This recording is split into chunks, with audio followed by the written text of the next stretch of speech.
Hi friends, ಇವತ್ತಿನ vlog ಏನಂದರೆ ಹೂವಿನೊಳೆದು ನಮ್ಮ ಅತ್ತೆ ತವ್ರ ಮನೆ ನೋಡಿ. ಮಸೀಮ ದೇವಿಯ ಕಳಸೋಹಾರಣ ಪೂಜೆ ನಡೀತಾ ಇದೆ. ಅಂದರೆ ಪ್ರತಿಷ್ಠಾಪನೆ ಮಾಡೋದಕ್ಕೆ 3 ಗಂಟೆ 20 ನಿಮಿಷದಲ್ಲಿ ನೋಡಿ. ತುಂಬ ಚೆನ್ನಾಗಿ, ಯಾಕಂದರೆ ನಮ್ಮ ಚಿಕ್ಕಪ್ಪರೇ ಗೌಡ್ರು ಅಲ್ಲಿ ತುಂಬ ಚೆನ್ನಾಗಿ ಮಾಡ್ತಾ ಇದ್ದಾರೆ. ಇದು 20 ವರ್ಷನ 21 ವರ್ಷಕ್ಕೊಂದ್ಸಲ ಮಾಡ್ತಾರೆ. ನನ್ನ ತಮ್ಮ ಹುಟ್ಟಿದಾಗ ಮಾಡಿದ್ರಂತೆ, 3 ತಿಂಗಳಾಗಿದ್ದಾಗ. ಇವಾಗ ಮಾಡ್ತಿದ್ದಾರೆ ನೋಡಿ. ಎಷ್ಟು ಚೆನ್ನಾಗಿದೆ ದೇವಸ್ಥಾನ ಅಂತೂ. ತುಂಬ ಅಲಂಕಾರ ಮಾಡಿದ್ರು ಮತ್ತು ತುಂಬ ಖುಷಿ ಆಯಿತು. ಮತ್ತು ನಮ್ಮ ಮನೆ ಹೆಣ್ಮಕ್ಳಿಗೆ ಅಂದರೆ ನಮ್ಮ ಚಿಕ್ಕಪ್ಪ ಆಗಬೇಕಲ್ಲ, ನಮಗೆಲ್ರಿಗೂ ಬಟ್ಟೆ ತಗೊಂಡು ಬಂದಿದ್ರು. ಬಸ್ಲಿನಾರ ಹೆಣ್ಮಕ್ಳಿಗೆ ಎಲ್ಲರಿಗೂ ಬಟ್ಟೆ ತಗೊಂಡು ಬಂದಿದ್ರು. ತುಂಬ ಚೆನ್ನಾಗಿತ್ತು.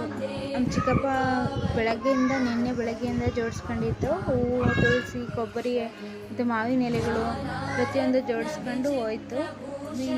ಈ ದೇವಸ್ಥಾನದ ಬಗ್ಗೆ ಇನ್ನೂ ಮಾಹಿತಿ ಬೇಕಂದರೆ ಕೇಳಿ ಕಮೆಂಟ್ ಮಾಡಿ. Thank you.